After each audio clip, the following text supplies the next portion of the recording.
సీతారామాభ్యాం నమః. ఈ కథ శ్రీ శంకరమంచి సత్యం గారు రచించిన అమరావతి కథలలోనిది. శాస్త్రి గారు దర్భకర్రల పచ్చగా పొడవుగా ఉంటారు. ఆయన అసలు పేరేమిటో తెలియదు. అందరూ రామాయణం శాస్త్రి గారంటారు.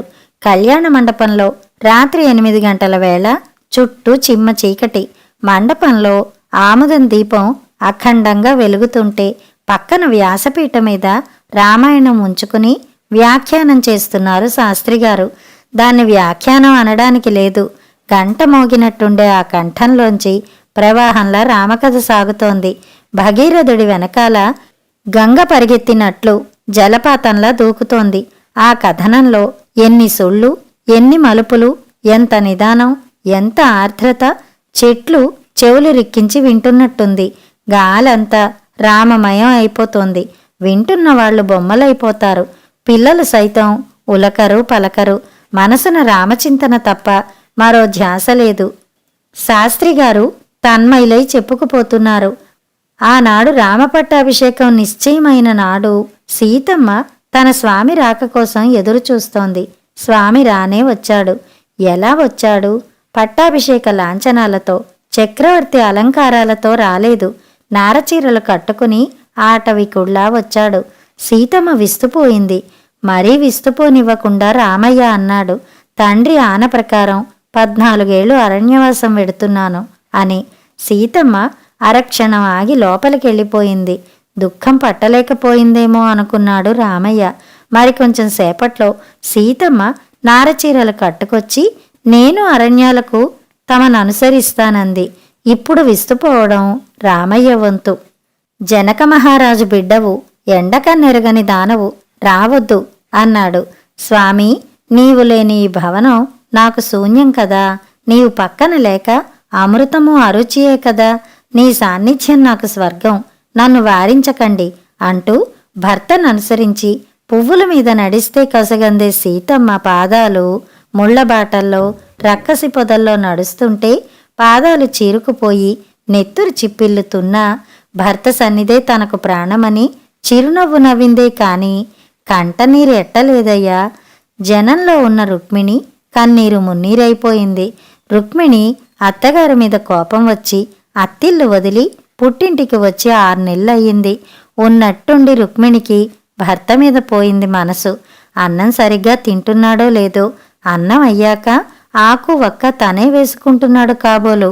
అర్ధరాత్రి మెలకు వచ్చినప్పుడు తాగడానికి మంచం కింద మంచినీళ్లు పెడుతున్నారో మర్చిపోతున్నారో, స్నానమాడుతున్నప్పుడు వీపెవరూ రుద్దరు కాబోలు. ఇష్టమైన కొత్తిమీర కారం నూరి పెట్టరు కాబోలు. దుఃఖం పొంగుకు రాగా కొంగుతో ముఖం కప్పుకుంది.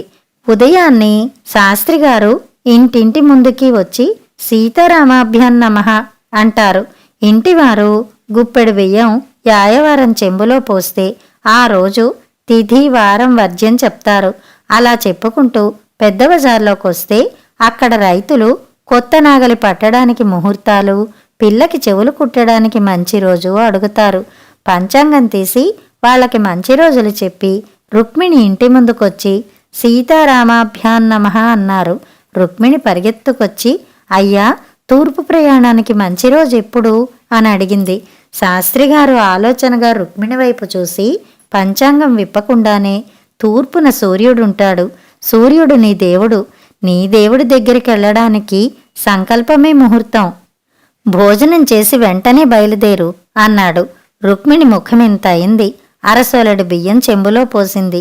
ఆ రోజు ఋష్యమూక పర్వతం మీద శ్రీరామచంద్రుడికి దొరికిన నగలు చూపిస్తున్న ఘట్టం. నగల మూట విప్పాడు రామయ్య. కన్నీటి పొరలు కమ్ముకుంటున్నాయి. ఏమీ కనిపించడం లేదు. అవి ఏం నగలో సీతమ్మ వవునో కాదో చెప్పలేకపోతున్నాడు. పక్కనున్న లక్ష్మణుణ్ణి పిలిచి, తమ్ముడు, నాకేం కనిపించటం లేదు. ఇవి నీ వదినగారి నగలు అవునో కాదో చెప్పవయ్యా అన్నాడు. లక్ష్మణుడు ఆ నగలు పరిశీలించి, ఈ కర్ణపత్రాలు, నాసికాభరణాలు ఇవి ఎవరవో నాకు తెలియదు, కానీ ఈ పాద మంజీరాలు మాత్రం మాతృ సమానురాలైన నా వదినగారివే అన్నాడు. అంటే ఆ లక్ష్మణస్వామి ప్రతిరోజు సీతమ్మ పాదాలకు వందనం చేసుకునేవాడు. ఆమె కాలి పట్టీలు తప్ప, ఆ పదయుగ్మం తప్ప మరింకేవీ తెలియని మహాభక్తుడయ్యా ఆయన. ఇది విన్న రుద్రయ్య కళవళపడిపోతున్నాడు. వదినగారి మీద కోపంతో అన్నతో వేరుపడి వచ్చిన రుద్రయ్య మరునాడే క్షమాపణ చెప్పుకుని అన్నతో కలిసిపోయాడని వేరే చెప్పక్కర్లేదు. 10 ఏళ్లు గడిచాయి. కళ్యాణ మండపంలో ఆమదం దీపం పక్కనుంచి రామాయణం వినిపించడం లేదు. ఇప్పుడు చూస్తే 10 మంది పెట్రోమాక్స్ లైట్లు పెట్టుకుని పేకాడుకుంటున్నారు. వెనక రామమయంగా ఉండే గాలిలో నీ అమ్మ జోకరు లాంటి బూతులు తేలుతున్నాయి. ఇప్పుడే రామాయణం విడివిడిన కుటుంబాలను కలుపుతుందో, సత్యాన్ని నిలబెడుతుందో. కథ సమాప్తం.